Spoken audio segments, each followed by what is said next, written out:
Hello everyone, and welcome back to our English Conversation series. We're delighted to have you with us again. If you're joining us for the first time, this podcast is specially designed for English learners who want to improve their listening skills, expand their vocabulary, and become more confident when speaking English through natural conversations in a British style. Before we begin today's episode, we'd really appreciate it if you could subscribe to our channel if you haven't already. Please share this podcast with your friends and family who are also learning English. Your support helps us reach more learners around the world. Now, let's begin today's conversation about renting a new flat, a situation many people experience at some point in their lives. Sarah, I've been thinking about moving into a new flat recently.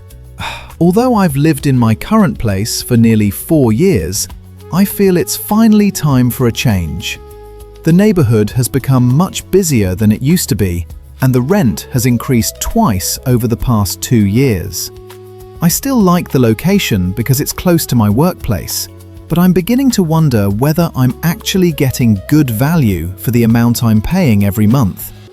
Have you ever had the experience of looking for a new place to rent? Oh yes, absolutely.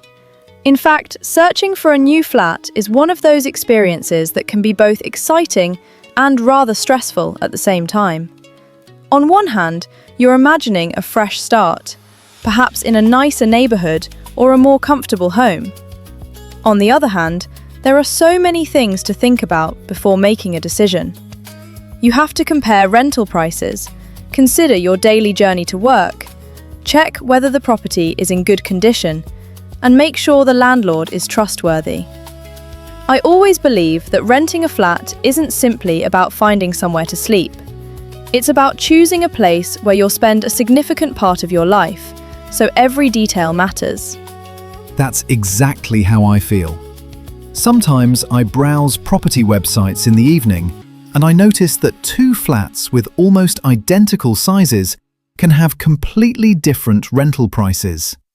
One might cost several £100s more than another, simply because it's located closer to the city centre or near a railway station. It makes me realise how important location is. Personally, I'd rather have a slightly smaller flat if it meant I could walk to work instead of spending hours commuting every week. I couldn't agree more. Time is something we often forget to include when calculating the cost of renting a home. Many people focus only on the monthly rent, but they don't think about transport expenses or the amount of time they'll spend travelling every day.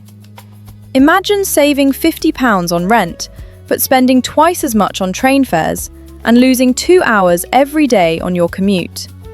In the long run, that doesn't seem like a very sensible decision. Sometimes paying a little more for a convenient location actually saves both money and energy. Another thing I've been thinking about is the condition of the property. Whenever I see photographs online, everything looks bright, modern, and beautifully decorated. However, I've heard countless stories from friends who visited a flat only to discover that the pictures were taken years ago. Some properties looked completely different in person. There were cracked walls, broken cupboards, or damp patches that weren't visible in the advertisements. That's why I never rely entirely on photographs. I always arrange a viewing before making any decision. During the viewing, I don't just admire the furniture or the decoration. I pay attention to the smaller details that many people overlook. I check whether the windows open properly, whether the taps have good water pressure, whether there are signs of mould, and whether the heating system appears reliable. Especially in Britain, having an efficient heating system is incredibly important because winters can become quite cold. Nobody wants to move into a lovely-looking flat only to discover that the boiler keeps breaking down. That's a very practical way of looking at things. I suppose it's easy to become distracted by stylish interiors while ignoring more important issues. What about the landlord? Do you think that's something tenants should investigate before signing a tenancy agreement? Definitely. In my opinion, a good landlord can make your renting experience enjoyable, while a careless one can turn it into a nightmare. If something breaks, you'll want someone who responds quickly rather than ignoring your emails for weeks. I usually try to read reviews if they're available, or I ask previous tenants about their experiences. A landlord who communicates clearly, respects your privacy, and deals with repairs promptly is worth far more than someone who simply offers a cheaper rent. That reminds me of one of my colleagues. He rented a lovely flat at what seemed like an excellent price. Everything was perfect during the viewing, but after moving in, he discovered several problems. The washing machine stopped working after only a few days. There was a leak in the bathroom ceiling, and the landlord took nearly 2 months to arrange repairs. By the end of his tenancy, he couldn't wait to move somewhere else. Unfortunately, stories like that aren't uncommon. That's why reading the tenancy agreement carefully is absolutely essential. Some people become so excited about finding a nice property that they sign the contract without reading every clause. Later, they discover unexpected rules or additional charges. I always recommend reading everything carefully, asking questions whenever something isn't clear, and never feeling embarrassed about requesting clarification. After all, it's a legal agreement, and you'll be expected to follow its conditions. Speaking of contracts, I sometimes find the terminology rather confusing. There are deposits, guarantors, inventories, references, and so many other terms that first-time renters might not fully understand. It almost feels like learning a completely new language. That's very true. Fortunately, once you understand the basic vocabulary, everything becomes much easier. For example, the security deposit is usually money held to cover any damage beyond normal wear and tear. An inventory is simply a detailed list describing the condition of the property and its contents before you move in. It's important because it protects both the tenant and the landlord from disagreements later. Understanding these terms helps you feel much more confident throughout the renting process. One thing I'd never compromise on is safety. Even if I found a beautiful flat with affordable rent, I'd still want to know whether the neighbourhood feels safe during both the day and the evening. After all, returning home late from work shouldn't make anyone feel uncomfortable. I completely agree. Whenever I'm considering a new area, I visit it at different times of the day. A street can seem peaceful on a sunny Saturday afternoon, but feel entirely different on a weekday evening. I also check whether there are supermarkets, pharmacies, bus stops, and medical centres nearby. Convenience plays a significant role in everyday life. Living somewhere attractive is wonderful, but living somewhere practical is even better. Another consideration is the size of the property. When I was younger, I didn't mind living in a small studio because I spent most of my time outside. Nowadays, however, I appreciate having separate spaces for working, relaxing, and cooking. Since many people now work remotely at least part of the week, having enough room to set up a comfortable workspace has become increasingly important. That's an excellent point. Our homes have changed considerably over the past few years. They're no longer simply places where we sleep. Many people now study from home, work from home, exercise at home, and even socialize online from home. As a result, choosing a property involves thinking about your entire lifestyle rather than just the number of bedrooms. A flat that supports your daily routine can improve both your productivity and your overall well-being. Listening to you makes me realize that renting a flat is much more than comparing monthly prices.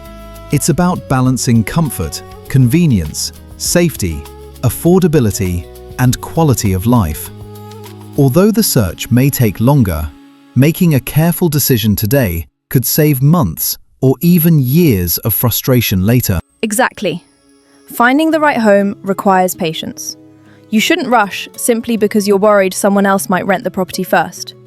It's better to spend a few extra weeks searching than to sign a tenancy agreement you'll regret. A home should give you peace of mind, comfort, and a sense of belonging. When you finally find the right place, you'll know that the effort was worthwhile. Sarah, after everything we've discussed today, I think the biggest lesson is that renting a flat requires careful planning rather than quick decisions. It's very tempting to choose the first attractive property you see, especially if you've been searching for weeks, but patience often leads to better choices. Taking time to compare different properties, speak with landlords, read contracts carefully, and think about your long-term needs can make a huge difference. I completely agree. I'd also encourage our listeners not to feel pressured during the renting process. If something doesn't seem right, trust your instincts and ask more questions. Whether it's about the rent, the bills, the neighbourhood, or the tenancy agreement, it's always better to understand everything before signing. Remember, you'll probably spend months or even years living there, so it's worth making an informed decision. Another useful piece of advice is creating a realistic budget. Many people only calculate the monthly rent, but there are often additional expenses such as council tax, electricity, gas, water, broadband, and transport costs. When all these expenses are added together, the monthly budget can become much higher than expected. Planning ahead helps avoid financial stress later. Absolutely. It's also wise to think about your future rather than only your present situation. Ask yourself whether the flat will still suit your lifestyle in a year's time. If you expect to work from home more often, perhaps you'll need an extra room. If you don't own a car today but plan to buy one later, parking might become important. Looking ahead can help you avoid moving again sooner than necessary. I also believe communication is essential. A respectful relationship between tenant and landlord benefits everyone. Reporting problems early, paying rent on time, and keeping the property in good condition usually creates a positive experience for both sides.